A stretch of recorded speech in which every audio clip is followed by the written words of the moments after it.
Hi, my name is Gabe Hollenby, and I'm a Senior Developer Advocate here at Amazon Web Services. Thanks for joining us. In this session, Realizing the Business Value of Modernizing, I'll provide an introduction to the different areas of value customers have seen after using AWS to modernize their technology stack. And while cost savings are the primary motivation for organizations to move to AWS, I'll also review how other areas of benefits have a far greater impact. Our cloud economics team works on hundreds of customer business cases across the globe each year. When we speak to customers about the value they've realized from using AWS, we hear 4 common areas of benefits. Using those 4 areas, we developed the AWS Cloud Framework. The first pillar of our Cloud Value Framework is cost savings, which is realized by avoiding large fixed costs for on-premises infrastructure and reducing the variable cost through AWS's economy of scale. When working with our customer Live Nation, the world's leading live entertainment company who produces live concerts, sells event tickets, and connects sponsorships, we saw some great savings. Live Nation had a very short timeline to migrate 668 servers onto AWS. When building the business case, we estimated the team could save 18% of their costs. And in fact, right after their full migration, they realized close to 20% savings in total cost of ownership. And as they gained more experience operating in the cloud, they were able to realize a 40% reduction within 12 months and a 58% reduction in 18 months. Now, when you think about the basic economics of the cloud, let's look at infrastructure costs on the y-axis and time on the x-axis. When you're looking to forecast demand of IT resources for your business based on the projection of business growth, you'll probably create a simple straight line demand curve. To meet this demand, large fixed infrastructure spend is added in a step function basis. So capacity is added in a way that follows this dotted line. Now, in reality, actual demand is volatile, and it'll look something like this curvy line. Depending on the seasonality in your business and operations, you'll see peaks and troughs of capacity consumption. Essentially, everything below that zigzag line and above the curvy line is anything below your actual capacity and above your actual demand. That's the opportunity cost incurred due to over-provisioning. And that's also where some cost savings comes from. The other thing to note is that typically customers will provision anywhere between 20 to 50% over their peak predicted demand. A recent McKinsey study found that over 30% of servers were utilized less than 10% of the time. And those industry averages are exactly why there's so much value to be realized from migrating to the cloud. Now, why do some companies provision that far above predicted demand? Well, it's because when the curvy line exceeds the zigzag line, or your actual demand exceeds your capacity, well, that's slow servers. That's unresponsive applications. That's downtime. Possibly that's unsatisfied customers. With AWS, you have the opportunity to operate as close to the demand curve as possible by using best practices, including right-sizing your resources to peak utilization requirements and using elasticity to shut down resources when you don't need them. As mentioned earlier, the attempt to avoid a server malfunction due to an overloaded server, to avoid the likely compromised customer experience or lost revenue, made many organizations over-provision their on-premises infrastructure. To be exact, 84% of the on-premises workloads are over-provisioned. We identify this as the first area for cost saving, as you can now spin up and down resources as you need. Second, in AWS, we offer a variety of pricing models where you can reserve resources in advance for steady workloads and achieve a discount up to 70% with reserved instances. Or you can bid for resources with spot instances with up to a 90% discount for workloads that are fault tolerant. The third main area is that because of our economies of scale and our continuous innovation, AWS continues to lower prices for our services. In fact, as of the date of this recording, we've reduced prices 80 times for our customers, and these price reductions are automatically applied to your bills. When we build a total cost of ownership analysis, it's important to have a total cost of ownership view. This means you need to look at the server, storage, and networking costs, and you have to look to the right. So for example, on server costs, it's not just the raw procurement cost of the server, it's all the hardware that comes with it. It's the server, it's the rack, it's the chassis, it's the PDU, it's the top-of-rack switch, and the maintenance on all that hardware. It's also any software that you may have to install on those servers, operating systems, virtualization licenses, and maintenance on that software. And lastly, there's facilities costs. You have to consider the space you rent, power, and cooling costs. In our experience, customers often struggle with quantifying the rightmost column, the facilities cost. It's because these costs typically are shared across business units and products and lines of business. And so, they can be difficult not only to quantify, but also to allocate properly. Here's a summary based on our team's analysis on over 700,000 physical servers in both Linux and Windows operating environments over a time period of 5 years. It shows the total cost of ownership is about 3.5 times the cost of the hardware. Please note, though, that depending on the operations environment, the ratio varies. 2.7 times the cost of the hardware in Linux environment and 5.5 times the cost of the hardware in a Windows environment. Here, N is our over 700,000 physical servers, which were 400,000 Linux and 350,000 Windows. T is our 5-year view. Facilities is power, cooling, and space. Rack is the physical rack and its one-time setup. Hardware overhead is maintenance and provisioning for spares. The multiplier is 2.7 for Linux and 5.5 for Windows, though note that Gartner uses a 4x multiplier. And as time increases, the multiplier goes up. Here's an example of total cost of ownership analysis where we compare the on-premises cost of a non-virtualized physical server with 16 cores and 64 gigabytes of RAM operating at about 50% utilization to its equivalent in the AWS environment, a C5 4XL EC2 instance. The list price for the on-premises hardware is about $13,000 from industry data, or $8,000 with a 40% discount. Also shown here in the on-premises column are typical related costs in the areas we just discussed. Comparing this to the AWS costs, we have a 3-year reserved instance for this comparable instance type costing $6,500. The business support level from AWS for this would cost $650 because it's 10% of the AWS spend. And your labor costs are typically around 1/4 when compared to a physical server since you're not working with the hardware. Comparing the totals, you're looking at $22,400 for the on-premises approach and only $8,500 for the AWS Cloud option. Now I'm going to quickly go through the insights that we learned from our benchmarking studies for cost savings. These are from over 1,500 customer surveys from companies who've migrated to AWS for more than a year. And here's what we learned. Overall, all customers reported a 19% reduction in IT infrastructure spend on AWS versus on-premises. Again, these are all customers that have many other factors causing total costs to go up or down, like some of them double the size of their business or significantly increase in users. So, when we normalized it by looking at spend per user, the cost per app user dropped at a higher rate than the total infrastructure spend to 27.4%. We then sliced the data to see if these cost reductions continue as customers mature and scale on AWS. What we learned, as you see in the middle chart here, is that for apps with greater than 1,000 users, spend per user dropped 42.4% after migrating to AWS. These first two charts have the same horizontal or x-axis in that they depict relative spend on premises and on AWS. Now, the last chart here only shows the on AWS portion or after migration portion. But these are cut into two groups, those that are multi-cloud and those that are AWS exclusive. These show that there's a 12.3% lower cost per user for AWS exclusive customers. Again, these are the benchmark average of over 1,500 customers. Any individual company's changes will probably vary.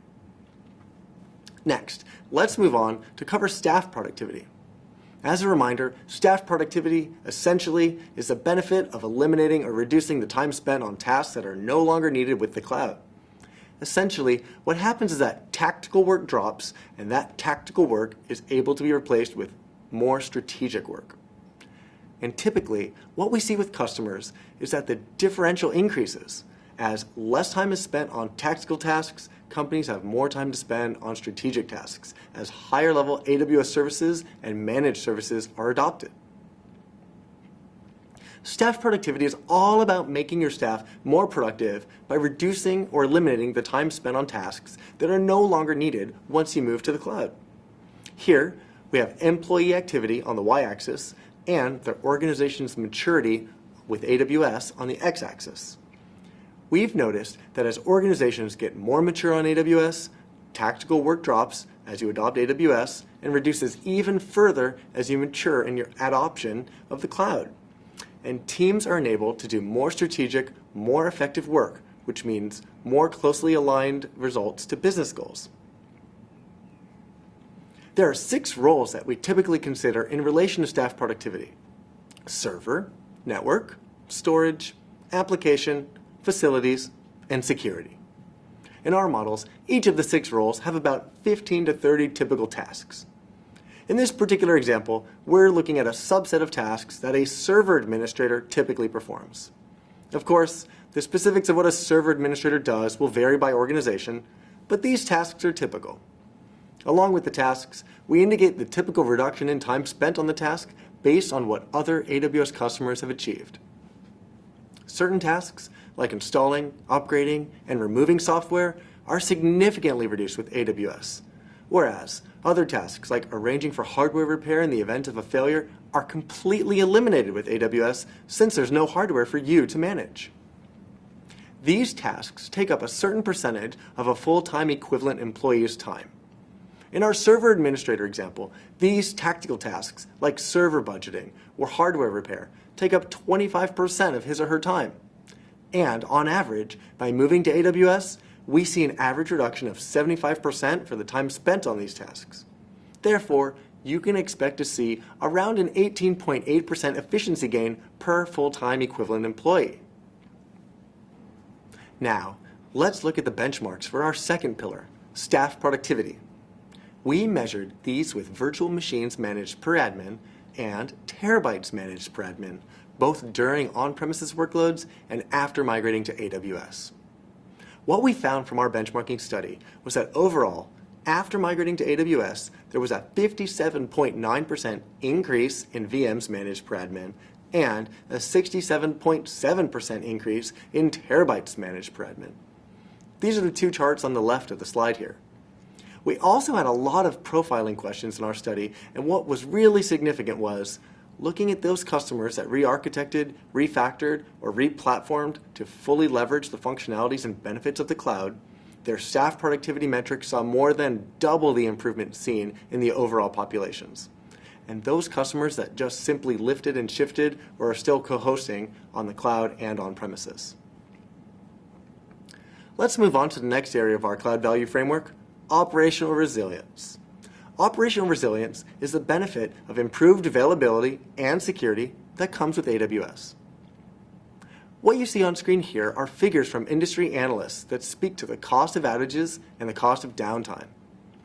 In terms of the impact, we have estimated downtime costs to range anywhere from $50,000 for low-impact applications to over $1 million for high-impact applications. These are large numbers. The cost of downtime and security risks to applications are extremely high, and the potential impact to your business is significant. While these events may not be frequent, when they do happen, the cost is very high. And so it's important to at least include this component in your business case.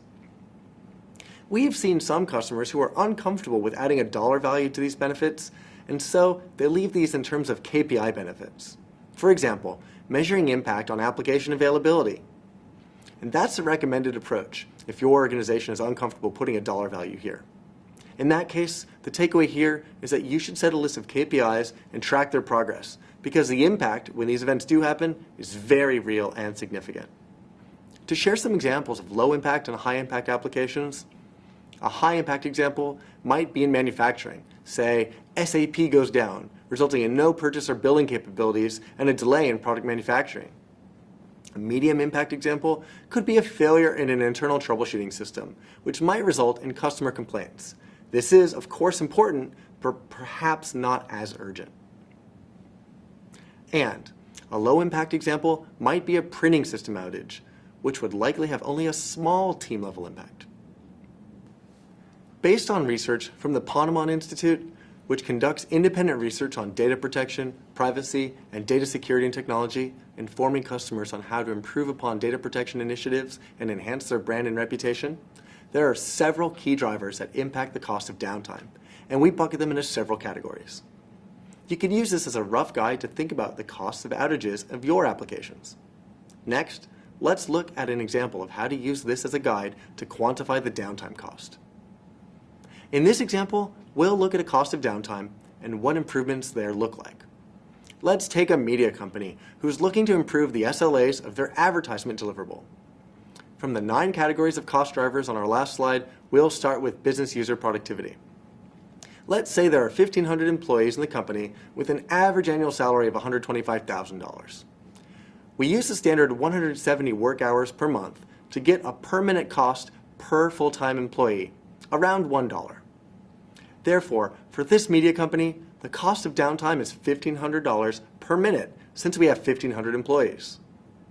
For the rest of the cost, for example, equipment, detection, the after-the-fact disruption, it amounts to about half the cost associated with the disruption of business user productivity, which gives us $750 per minute. So, the downtime cost totals up to $2,250 per minute.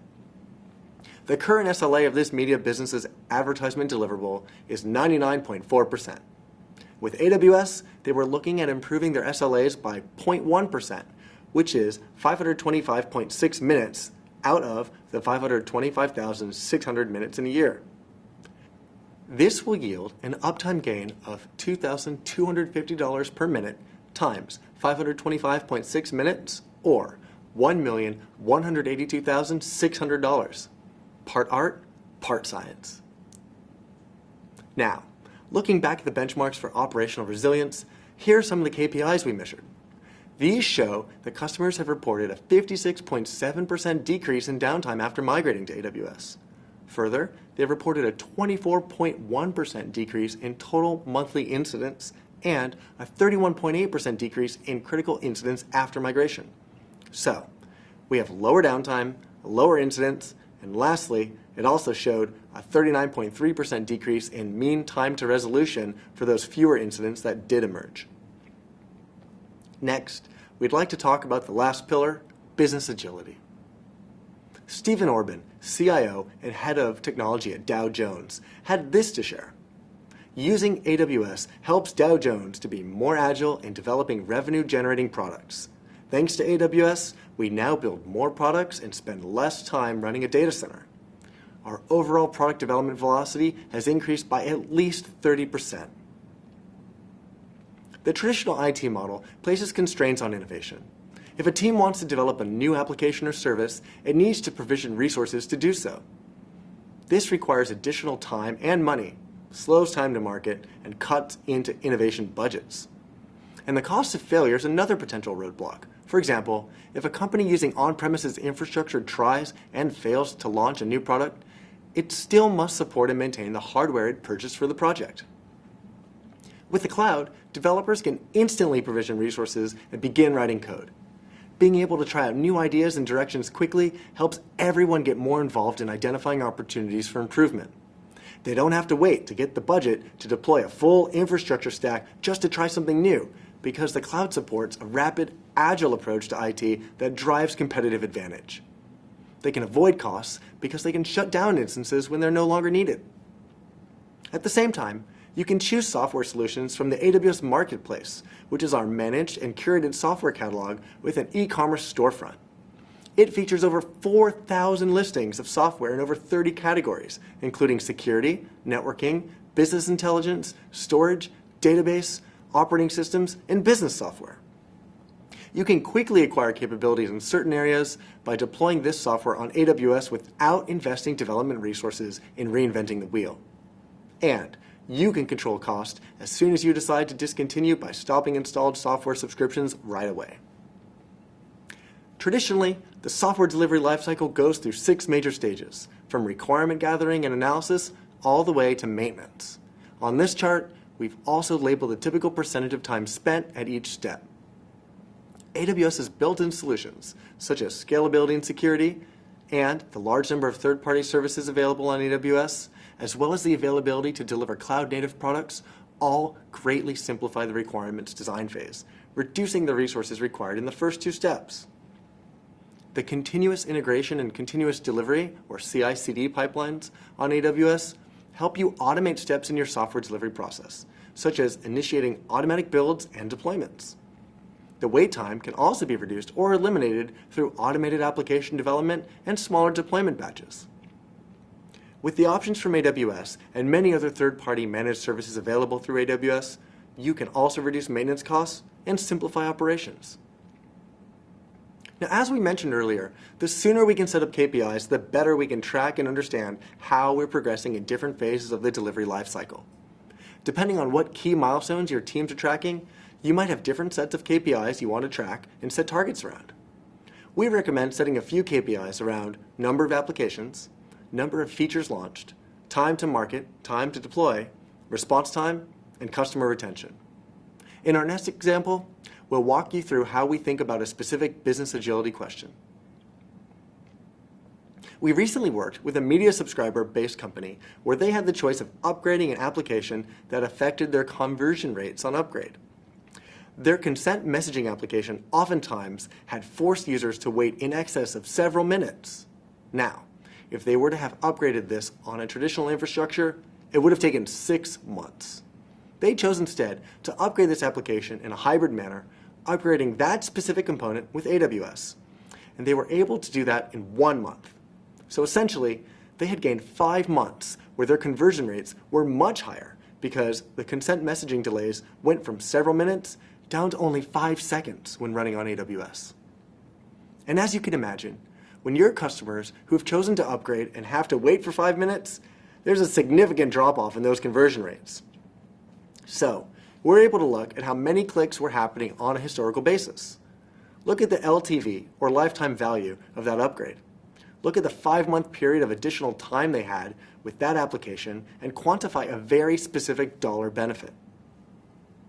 Lastly, the benchmarks that cover the last pillar here on business agility show that we have a 37.7% decrease in time to market for new features, a 39.9% decrease in time to deploy code to production, and an almost 3.5 times increase in code deployment frequency.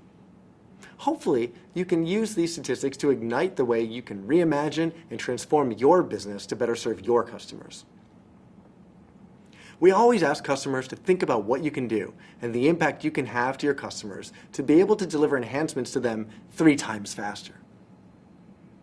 We also have the customers where these benchmarking insights are compelling enough to support a cloud migration because the framework with these 4 pillars, the metrics under each, and the improvements we report are enough for them to think about what they want to measure, track, and set improvement goals for in their organization. These graphs provide a succinct summary of results. When you engage directly with us, we'll be able to create a custom peer set sliced across attributes that make sense for your migration. These are the insights from a very quantitative type of benchmarking study we performed. And a lot of these metrics and improvements have been confirmed by other research as well. Let's look back at the Live Nation case study that we saw with the earlier example for cost savings. But to make this business case complete, Live Nation also looked at the other pillars from the framework and saw benefits like a 50% reduction in traditional IT tasks, and improved availability from 3 nines to 5 nines, and over 90% business user satisfaction after moving to AWS. So, now you understand the key components in building a business case around moving to the cloud. To wrap up, it's critical to start building your business case early in your decision-making process. Invite the right stakeholders in the discussion and prepare time for multiple interactions with them. For the areas that are not as obvious to quantify values in, make sure your organizations can select the sets of KPIs you value and track them diligently. And again, in order for us all to make the right decision, we need to present the overall value, not just the TCO. Your team can get started learning with our free digital training courses. We offer over 550 courses, including the 6-hour AWS Cloud Practitioner Essentials course.